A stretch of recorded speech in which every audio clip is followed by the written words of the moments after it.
Hey everybody, it's Kneecap here, and in this video I will be going over the dev interview between Sloot and Morgan Day, lead developer.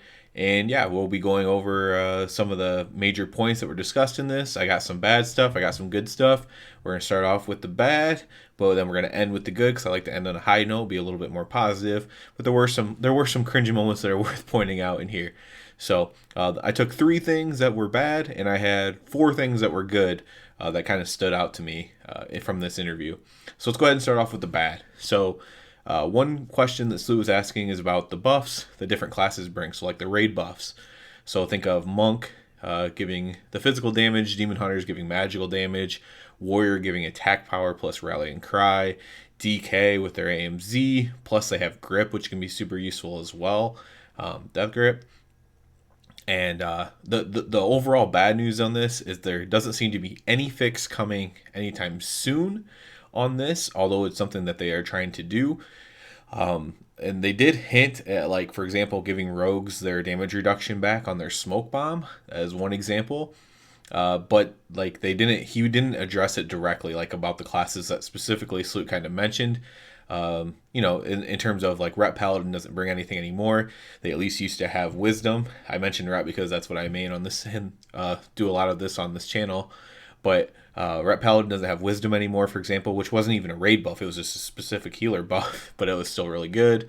Like Feral Druids don't have as much utility as that. Like they don't have Innervate, for example, as a nice cooldown, again similar to Wisdom in that case. And yeah, so like he didn't address any of the classes that are lacking, and Sloot did a good job of bringing up specifically how you have six specs trying to fit into two slots, six specs trying to fit into four slots, and then whatever he said, 20 something specs trying to fit into 14 slots or something along those lines. And basically just addressing the tank healer DPS issue. And then melee, you have even lot more classes trying to fit into even fewer slots when you go specifically into it. And this becomes hard because you're bringing the monk, because he's giving you more damage, that's passively buffing your raid, even if the monk is a little bit underperforming. You're bringing the DH, it's doing the same thing. You're bringing the warrior, you're probably bringing a DK. And then, yeah, some of those might be your tanks, but then you only have a few melee positions left just from those alone that I mentioned. You also have Arcane Intellect, you have Fortitude, you have all these other raid buffs. So basically there aren't some classes that get them. Either they need a big raid cooldown like AMZ or like Smoke Bomb getting a DR, or they need to have some sort of buff that they give the raid. And they have to be useful. They talked about not having everyone have the same exact ability. So that's important as well. So we'll see where they go with this, but I hope they don't slowly implement this, because what happens is if they only make Rogue, let's say that they just fix Rogue in that way, you're still talking about Feral Druid, Rat Paladin, some other classes that are just like, well, we still don't have anything. Come on, can we have anything, please? Enhancement Shaman. I mean, they can technically have Wind Rush, but there's other ways to get movement speed. So, yeah. Just not good there. Hopefully these changes can come. This is a big deal. And I wish that this was a little bit closer on the forefront, because I do like having different raid comps. And if I was a raid leader, if I was someone making a raid for like a high-end guild, I would really dislike having to bring certain classes, because like certain 7 classes have a buff and no one else does. Number 2 on the bad. No weapons for every class off the last 2 bosses in raid. I actually didn't catch this when I was looking through the loot on the bosses. So the last 2 bosses in the next raid are Kalthazad and then Sylvanas. So what it's missing is there's no one-handed strength or agility weapons, and then there's no two-handed agility weapons. So this affects many tanks. This affects enhancement shamans. This affects demon hunters. I think that might be it. Monks in general, right? So I think that's all it affects, but that's quite a few classes when you actually break it down, or quite a few specs when you actually break it down because of that. Now, while they don't have the one-handed melee weapons, essentially, it does have a dagger for rogues. That's why I didn't mention rogue. But it does have a shield, which is worth noting. And the shield does go from strength to intellect. So the shield's for anybody, I suppose. But it does have a shield at least, but no one-handed weapon. So this isn't a huge deal in the grand scheme of things, because It does have a two-handed weapon, and if as most people know, two-handed weapons are a big portion of a lot of classes' damage. So a two-handed weapon is a very large portion, at least. I'm not sure what every spec is at right now, but traditionally for like a warrior, for example, the two-handed weapon matters a lot. For Rhett, I know it matters a lot, just the weapon damage and stuff. So I'm sure it's like that for everybody. So there's a two-handed off of KT. I do think there's an easy solution here. So this was a very big moment of contention during the interview. He's like, well, in Nathria, you did it with weapon tokens. Why not, instead of weapon tokens, you just have a higher item level version that either drops off KT or Sylvanas, and then you have a lower item level version that drops in the first 8 bosses, just like in Nathria. And the dev, Morgan Day, he was a little bit stumped by that. He's like, huh, I never thought of that. And so the idea is that they don't want to gate all the weapons on the last 2 bosses only, because there's many raiders who don't ever get to the last 2 bosses, and I can feel for that. When I first started raiding, I was always in a guild that we never killed the last boss. Like, we'd always get to the last boss on heroic or whatever it was back then, like an ICC and stuff. We'd get to the last boss and we wouldn't kill it. So if the weapon I wanted, if I only could get a good weapon off of that boss, it would feel pretty bad in that way, and I would want one off of an earlier boss that was also pretty good. But it raises the point, why not both, right? I think an easy solution here is they tried to say, and it's a good argument, like Sylvanas wouldn't drop a two-handed weapon because Sylvanas doesn't use two-handed weapons. But KT is different because KT has a bunch of ads that come attack you. So you could just say that these ads had the weapons, and instead of looting KT's corpse, you could just loot like a catch. So you like think of in Nathria, it'd be like Zymox. I think you loot a catch at the end instead of a corpse. So you could just loot the catch and see what you get in it, and that could be the same thing for KT. And you would either get something that's specifically from KT, or you would get something that's technically, storyline wise, from the ads that are in the fight. So that's a way that you could incorporate all the weapons into the final 2. It did sound like it would be something they're open to, but they might just have already finalized this, so it's not going to happen. But it didn't seem like it was something he was against. It literally seemed like something he hadn't thought about before, which says something else entirely. Number 3, we have the new socket system in in the new raid, not Korthia, but in the next raid here. So, what this new socket system is basically the new raid gear will potentially have sockets on them.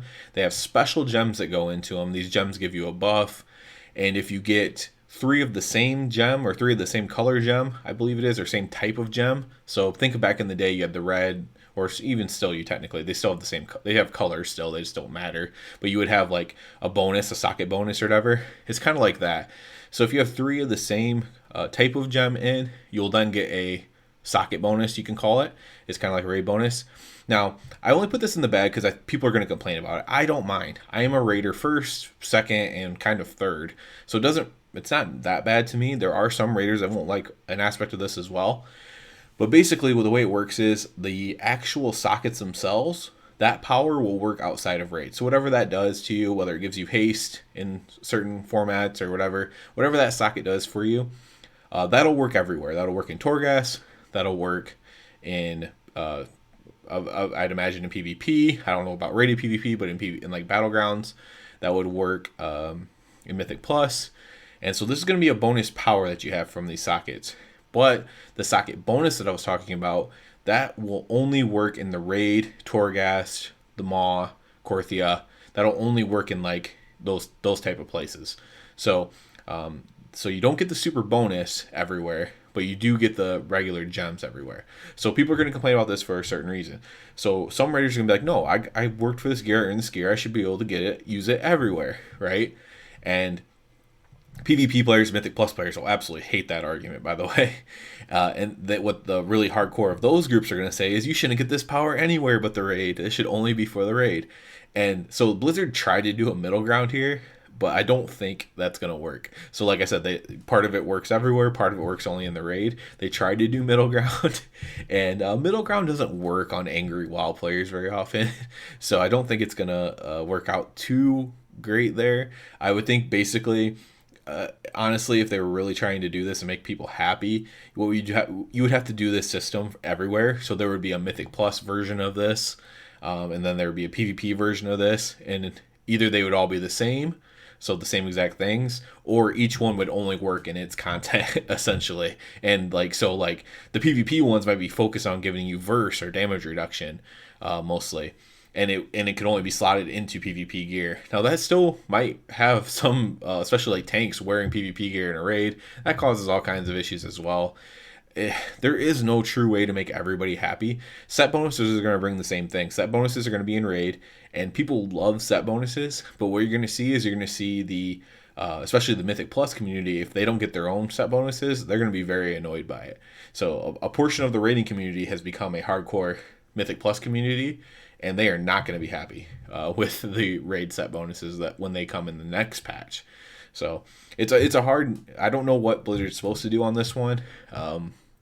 But generally trying to please everyone is not the way to do it. I think the safe route to go, because I think raiders are generally going to be more happy with the game because the raids are typically pretty good, is just make it only for the raid. Make it a cool power, make it only for the raid. I think that's probably the way to go.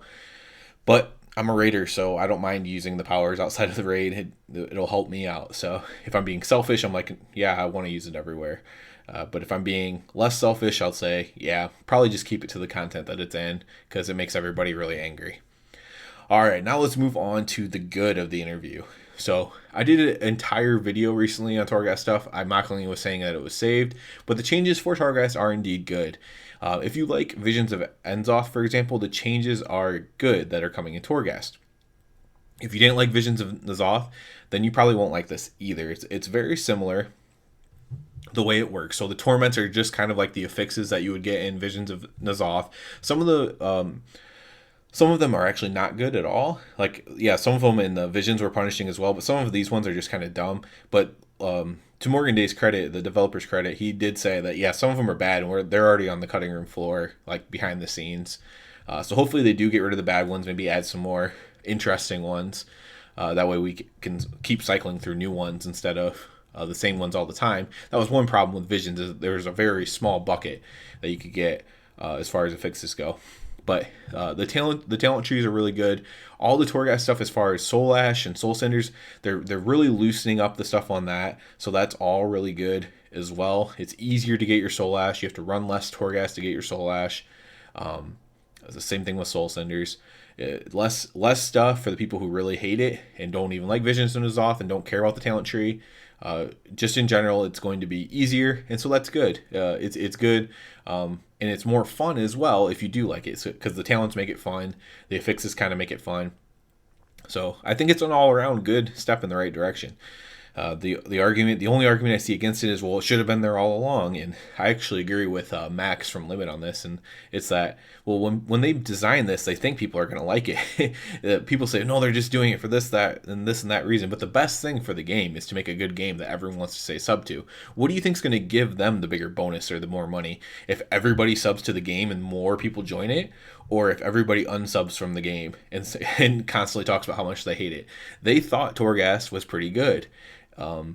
And so now they're making changes to it to make it better. So you can say it should have been in the whole time, but they genuinely thought that it was going to be good. And I liked it, but I understand a lot of people didn't. And this is definitely a step in the correct direction. Now, they did say no changes to Twisting Corridors really coming. I don't think that got as much play as they would have hoped it would that it would. But what they need to do there is they kind of need to just add tons more levels with that. He did say that they probably would eventually do that. Either in a 0.5 patch or in 9.2, but add a bunch of levels to it and just a bunch of rewards to it. That's all it would take to make Twisting Corridors fun. Add a bunch of levels and a bunch of cool rewards to it, and it'll be great. Coming in at number 2, I guess they aren't ranked, but that's just the second thing I have written down for the good. There's a renowned catch-up system, and there's overall just more catch-up in general. So you'll be able to get your characters to 40 renown, so that's the cap for 9.0 and 9.0.5 whatever is 40, so you'll be able to catch up to that really fast. So you won't have to if you make a new ult, you won't have to trog through that as hard. You'll just be starting, you'll have to do something to get up to 40, but then you will kind of be starting on the same ground as everybody else there. There's also the sending of soul ash between characters now on your account. Yes, it does have a cost, 200. You lose 200 from the 1500 to send 1300. The reason's actually pretty good if you actually read the tooltip. It says the cartel always gets their cut. I mean, that's actually kind of cool in a way. Yes, it is punishing to the player, but basically they're just trying to say we would prefer if you get the stuff on the character, but we're gonna give you this because you want to do it. It's again, it's a compromise. People don't like to compromise. I talked about it earlier. People don't like middle ground very much in gaming. It's like, no, not only should we send 1500 soul ash, it should actually add 500. When I send it to my character, it should be 2000 soul ash just for the inconvenience of having to send it to them. And it's like this negotiation table where the gaming part of it never moves closer to the dev part of it. And yeah, I know some people don't like to negotiate. Some people aren't good at negotiating. But I find that to be highly unproductive personally. Coming up next, we have a lot of good catch-ups coming. One more thing in the catch-ups is they did talk about the leveling in Torghast. I was hoping this would come in this patch. It does not sound like it. Maybe 0.5, maybe 9.2, but it sounds like it's probably going to happen because he was so excited to talk about it. But leveling in Torghast is probably something that's going to be able to happen, and then you'll be able to actually earn soul ash while you're leveling up in soul cinders and stuff. So we can probably look for that to come at some point, and I'll be very excited for that. So next up, we have Mythic Plus is moving in the right direction. So the end result of Mythic Plus, I believe, by the end of this expansion at some point, will be obtaining gear that is either in line with Mythic rating or specific set bonuses that only work in dungeons to make gear it'll probably still be kind of in line with Mythic rating, but it'll have these bonuses that only work in dungeons to kind of counteract Mythic rating bonuses or something like that. They're specifically kind of good for dungeon content instead of raid content. So basically with the score system, and this is what many people posited in their brains, is that the score system is going to allow them to basically make it kind of more like the PvP system, the PvP rating system. So when you have a certain rating, certain things unlock, you can upgrade your gear to a certain amount, and they already actually have the strings in the game to unlock Valor upgrades to Mythic rating levels. So there's already strings in game where you would upgrade your Valor to 226. It's just not activated, right? So that they basically just are trying to figure out what threshold that they need to get to activate that. Is it plus 20s in every dungeon? Then do you upgrade that to that, or is it higher than that? And they're trying to make it comparable, right? They don't want to make it so the best thing to do is run 1,000,000 Mythic Plus dungeons for Valor and just upgrade all your gear to Mythic level once you do all your plus 20s. If plus 20s are too easy, right? That is what you would be able to do. Now there is a Valor cap, so I guess you wouldn't be able to do that immediately. The Valor cap actually does handle that very well. So I do just thinking about this right now, I do think that's probably what's going to happen. So we'll see that implemented at some point, maybe this patch, maybe in the future, but we will see Mythic Plus gear coming in line with Mythic rating gear, and technically it'll be in non-PvP combat stronger than PvP gear. But of course, with the PvP changes, PvP gear will be best in PvP. So I think that's probably the way that they have to go forward, is trying to make each set of gear the best for that thing. Maybe you could use a piece of PvP gear until you get a better raid piece. Maybe you can use a raid piece until you get a better Mythic Plus piece. And maybe you can use a better Mythic Plus piece until you get a better rating piece, etc., etc. But overall, the gear for the content will be received from that content. So that is going in the correct direction overall. And while Mythic Plus players tend to be very, very eager and not want to wait, and frankly, they've been waiting. If the ones that have been into it since Legion, they've been waiting, frankly. So I guess that is maybe why they're so frustrated. But it is coming. The light is coming at the end of the tunnel there for you. And then the last thing for good is something that I think everybody can agree on. Even if you don't agree with me on the other stuff, is there's less BOE slots in the next raid, and they will be more rare. So this is good for most people overall. People in World First guilds, they'll still probably end up spending the same amount of gold, maybe more, because there's going to be less total BOEs that they have to buy. So they don't have to buy 4 for every character. They only have to buy 2 or 3. But they'll cost more each because they're so much more rare. He even said, you might get multiple BOEs on the way to one boss. So between two bosses, you might get multiple BOEs, and you get like the same amount of gear from the trash as you do the bosses. So they want to nerf that. I think that's great. I don't think we can really build the game around the pocketbooks of the world first raiders. If they're gonna have to spend 100 million gold, then that's what they're gonna have to spend. If that's what they want to do, that's their choice.